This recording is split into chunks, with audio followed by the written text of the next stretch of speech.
Hello and welcome to the opening show of our primetime series, What Would You Do? If you see something and you think it's wrong, do you step in or do you step away? What people say and what they do aren't always the same. That's why our hidden cameras are so revealing. In our first scenario, we weren't sure what to expect when our opinionated man behind the counter meets the Muslim woman in a headscarf. Deep in the heart of Texas, at this little roadside bakery, bigotry is being served with a coffee and bacon. Sir, I had a question. No, ma'am. We don't serve Muslims here. I'm sorry? This is America. We're at war with your people. I don't know what you think I am. I'm just trying to get an apple. Well, you're a terrorist is what you are. So, excuse me? You got to take your business elsewhere. We don't serve your kind here. The other customers at this bakery near Waco seem to hear everything, but they barely look at the Muslim woman, even when the language is tough to take. Get back on the camel and go back wherever you came from. Sir, I'm an American. I was born and raised in this country. No, you're not. Americans don't wear towels on their head. Muslim Americans say these are words they hear all the time in all parts of the country. But here at the bakery, what the customers don't know is that this Muslim woman and the man behind the counter are actors. The bakery is working with us, all part of a primetime hidden camera experiment on prejudice and patriotism. Please take your business elsewhere. Am I asking too much? When no one even tries to help her, she makes a direct appeal. Sir, would you mind ordering me an apple strudel? That's why I'm here. I can give you the money. I have no problem. That's not a problem with the money, Please no, sir. huh? I'm not going to let you have it. But when he gives her the cold shoulder, she finally just leaves. You could have helped her out. You could have spoken up. Why not? Me speak up for her?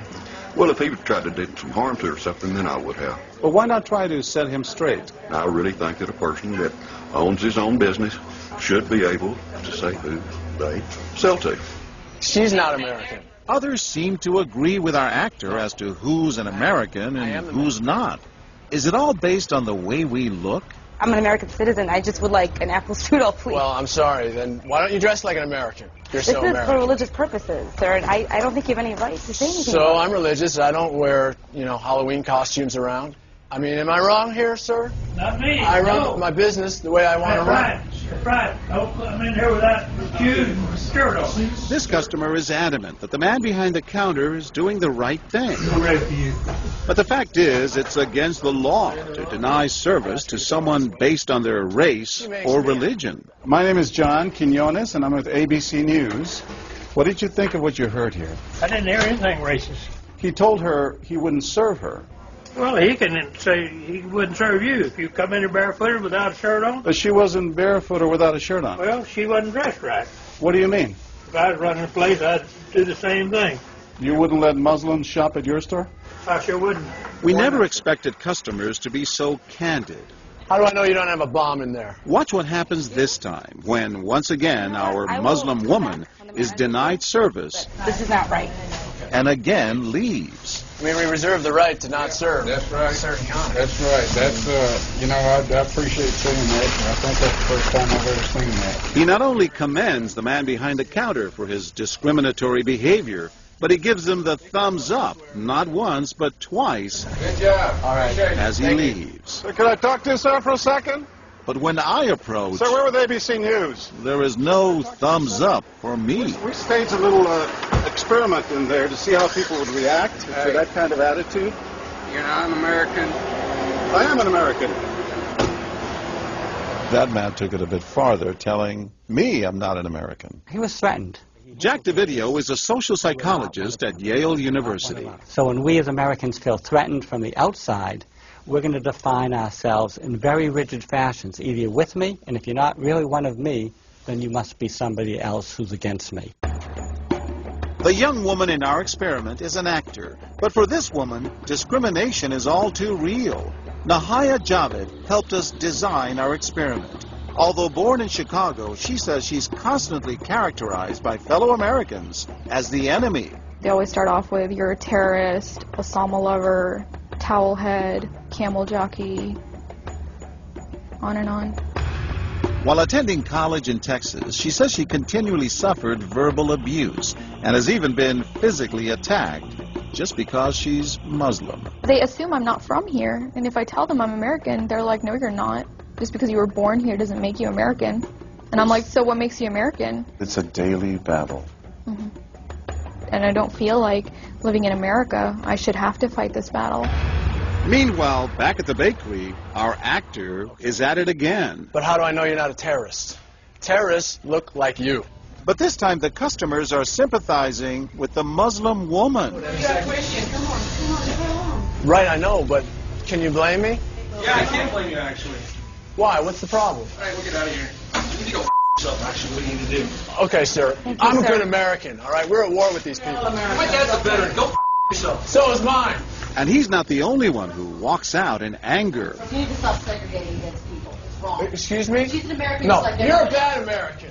Time and again, people speak out with their pocketbooks. You lost a couple of customers, just so you know.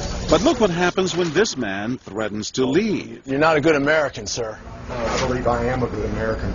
My son just came back from serving in the Army for over a year in Iraq, and that has nothing to do with her rights. I understand that. Thank you, sir. And I hear what you're saying.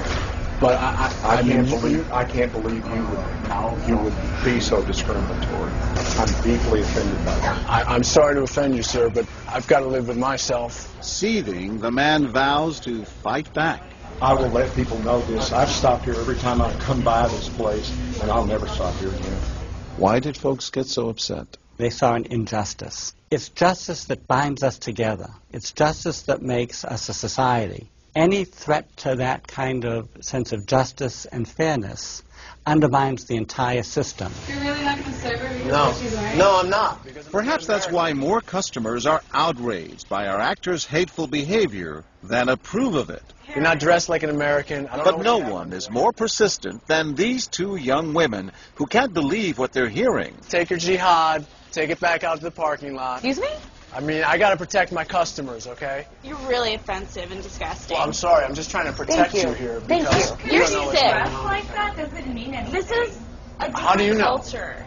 You are These people so are trying ignorant to kill and Americans. disgusting. It is my culture. So you're ready to serve me, but you're not ready to serve her? You're obviously dressed like an American. Big deal. She's Muslim. And unlike the others, they don't just leave in anger. They stand their ground. So you're going to regulate what people wear? Yes, because I believe you the the degree manager? of... No, I'm not the manager. Can I speak to your manager?